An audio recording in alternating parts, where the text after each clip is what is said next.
It was midnight, and the zoo was locked, but somebody was inside. A young keeper found an old man standing in the dark, with his hand on a dying elephant. He was not afraid. He looked at her and he said, "I have known her since she was 2 years old." The elephant was 60. The old man was 72.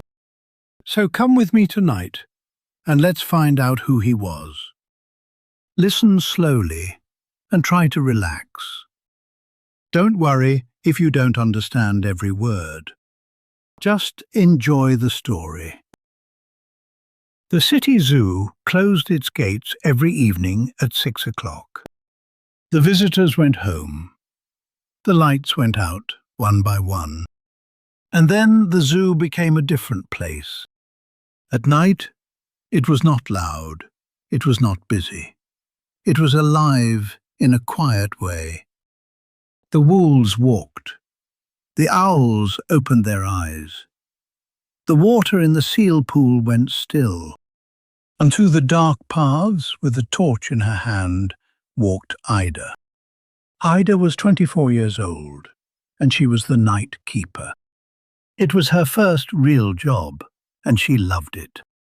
Every night she made the same round. First the birds, then the wolves, then the giraffes, then the small animals. She checked the doors, she checked the water. She wrote everything in her notebook. And she always finished in the same place, the old elephant house. Inside the elephant house lived Baru. Baru was an elephant, and she was 60 years old. She was the oldest animal in the zoo, and she was very, very slow. Her skin was grey and soft, like old paper. Her ears moved slowly, like 2 heavy doors. She did not eat much anymore. She did not walk much anymore.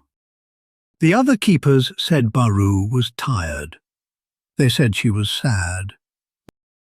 But nobody knew why. Ida always talked to her before she went home. "Good night, Baru," she said. "Sleep well, old lady." And Baru looked at her with one big, dark, wet eye. It was a kind eye, but it was always looking at the door. One night in November, something changed. It was cold, and the rain had stopped an hour before. Ida was walking back from the wolves when she heard a sound. It was a low, soft whistle. 3 notes, and then 2. She stopped. She turned off her torch. The zoo was closed. The zoo was empty. Nobody could be inside. She listened again. The whistle came from the elephant house. Ida's heart began to beat fast. She walked to the big doors very slowly, and she looked inside. And there, in the dark, stood a man. He was old. He was thin. He was wearing a long brown coat. And he was standing right next to Baru. The old elephant had her head down, close to him. His hand was flat on her big grey face. "Hey!" shouted Ida. "Stop! Don't move!" The old man did not run. He did not shout. He just turned around and looked at her calmly. "You are early tonight," he said. Ida did not know what to say. "Who are you?" she asked. "How did you get in here?" "My name is Otto," said the man, "and I have a key." He held up an old iron key. It was black with age. "That key is not real," said Ida. "Those locks changed years ago." "I know," said Otto, and he smiled a little.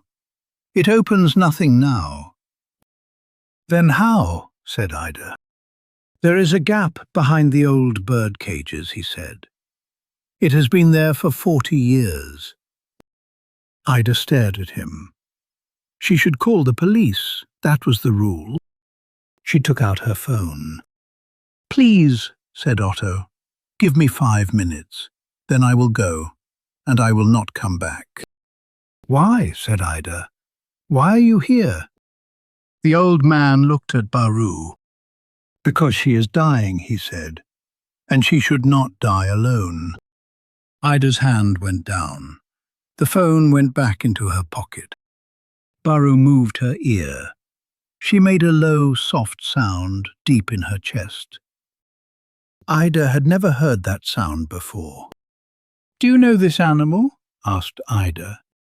Otto laughed quietly. "Yes," he said, "I know this animal. I have known her since she was 2 years old." "That is impossible," said Ida. "Baru is 60. "Yes," said Otto, "and I am 72. He looked at his hand on the elephant's face. "We were both children here," he said, "a long time ago." Ida looked at the old man and then at the old elephant. "Sit down," she said. "Please, tell me." Otto sat down on an old wooden bench by the wall. "The zoo opened in 1966, he said. "I was 14. My father was dead and my mother had no money. So I came here and I asked for work. They gave me a bucket, a brush, and no wages. Only food and a bed above the birdhouse. I was the boy who cleaned. Nobody knew my name. Then, in the spring, a truck came. Inside the truck there was a baby elephant.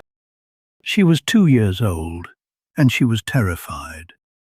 She had come a very long way in the dark, alone. She would not eat. She would not drink. She would not stand up. The men shouted at her. They pushed her.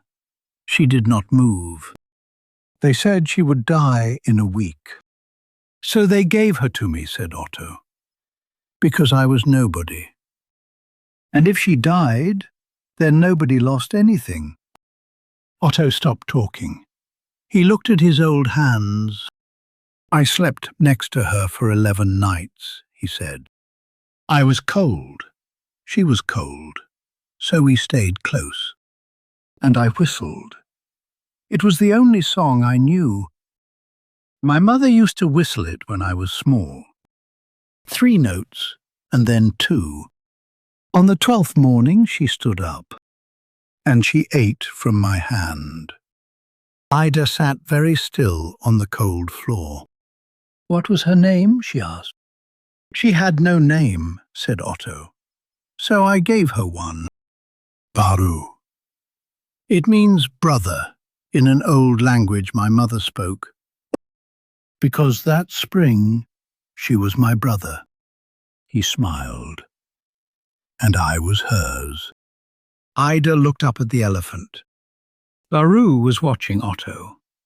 She had not moved her eyes from him. So why did you leave? Asked Ida. Otto was quiet for a long time. I did not leave, he said. They sent me away.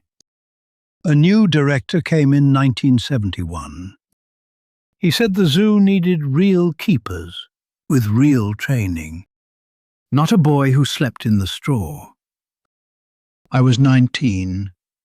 I had no papers. I had nothing. So I went, and I worked in a factory for 40 years.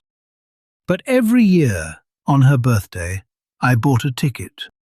I stood behind the fence with the children and I whistled. And every single year, she came to the fence. Every single year, for 53 years. Ida did not sleep that day. She went to the zoo office in the afternoon, and she opened the old records. Big brown books full of dust from 1966. And on page 4, in old blue ink, she found a line. Otto Lentz, keeper's assistant, age 14. Next to it, someone had written 2 words. Elephant boy. Then Ida found a photograph. A thin boy in a dirty shirt asleep in the straw. And beside him, a small elephant, also asleep, with her trunk across his legs. Ida put the photograph in her pocket. That week, the zoo director called a meeting. Her name was Mrs. Voss, and she was a serious woman. "Baru is old, and she is not well," said Mrs. Voss. "We will send her to a bigger zoo in the south. They have doctors there." The keepers nodded. It sounded kind. It sounded correct. Ida stood up. Her hands were shaking. "She will die in the truck," said Ida. Everybody turned and looked at her. "She came here in a truck," said Ida. "She was 2 years old, and she almost died. She has not left this place in 58 years. And then Ida put the photograph on the table. Mrs. Voss looked at it for a long, long time. "Who is this boy?" she asked quietly. "He is 72 now," said Ida, "and he comes here every night." The room was completely silent. Baru did not go to the south. In the spring, the zoo opened a new place, a wide green field with old trees and a warm house. They called it Baru's Garden. And on the gate there is a small silver key and one line, "For the boy who stayed." Otto has a real key now, a new one. It opens the gate. He comes at 7 every evening. He whistles 3 notes and then 2, and slowly, slowly, she comes. And that's the end of our story. Thank you so much for listening. If you enjoyed this story, watch it one more time. You will understand even more the second time. Subscribe for new stories and keep practicing every day. See you in the next episode. Take care.